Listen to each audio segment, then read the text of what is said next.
Evan, humingi na ba ng paumanhin si Representative Suntay tungkol sa kanyang remark? Aga humingi na ng dispensa si 4th District Quezon City Representative Bong Suntay doon sa mga nasaktan patungkol sa kanyang naging pahayag kahapon, ngunit iginiit nito na wala siyang masamang intensyon sa kanyang mga nasabi. Nanindigan si Quezon City 4th District Representative Bong Suntay na walang malice o masamang hangarin ang kanyang nabanggit na analogy sa deliberasyon ng impeachment complaint laban kay Vice President Sara Duterte.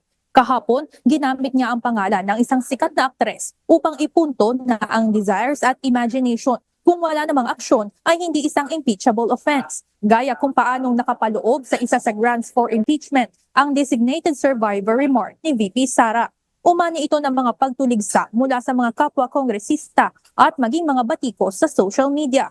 Isa na rito ang kapatid ng aktres ni Ann Curtis na si Jasmine. Sinabi nito na ang usapin ay hindi lamang tungkol sa isang celebrity, kundi kung paano patuloy na tinatrato ang kababaihan bilang consumable at ginagawang paksa ng pantasya sa halip na kilalanin na may sariling kakayahan, talino at otonomiya. Binigyan din niya na ang mga opisyal ng pamahalaan ay may responsibilidad na itaas ang antas ng diskusyon at igalang ang mga kababaihan. Hindi rin niya maaaring maging palusot ang ganitong pahayag bilang isang simpleng compliment. Ngunit ayon sa mambabatas, taken out of context umano ang kanyang mga nasabi. At kagaya ng sinabi ko, there was no malice intended in that analogy.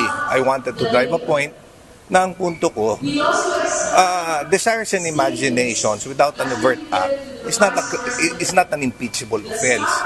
The analogy made was not intended to put malice in that particular statement. Ang gusto natin is i-point out that kadalasan may mga statements which are taken out of context. Humingi naman ito ng dispensa kay Ann Curtis at sa mga nasaktan sa kanyang naging pahayag. Dagdag pa nito, sa tingin niya ay naging effective pa ang paggamit niya ng analogy dahil mas nabigyan ngayon siya ng atensyon. Ngunit para kay Akbayan Party List Representative Percy Sendanya, dapat irespeto ang mga kababaihan at hindi dapat magkaroon ng mga ganong klaseng pahayag, lalo na nasa gitna ito ng pagdinig sa Kamara. Panawagan ito kay Congressman Suntay at ibang mambabatas sumailalim sa gender sensitivity training dahil sa lumabas na offensive remarks. Kaya may panawagan tayo, a very sincere one, to Representative Suntay and to all members of the House of Representatives to undergo a gender sensitivity training. Walang espasyo dito sa kapulungan ito at kahit saan para sa pag-objectify ng kababaihan. Pero para kay Congressman Suntay, uncalled for o hindi na kailangan ng gender sensitivity training dahil gender sensitive umano naman siya at nabigyan lang umano ng maling pagkahulugan ang kanyang salaysay.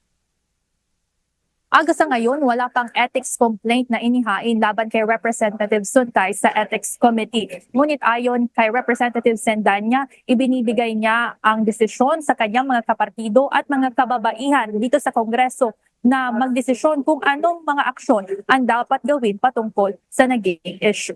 Yan muna ang update mula dito. Balik sa inyo dyan. Aga. Maraming salamat, Evan Alvarez.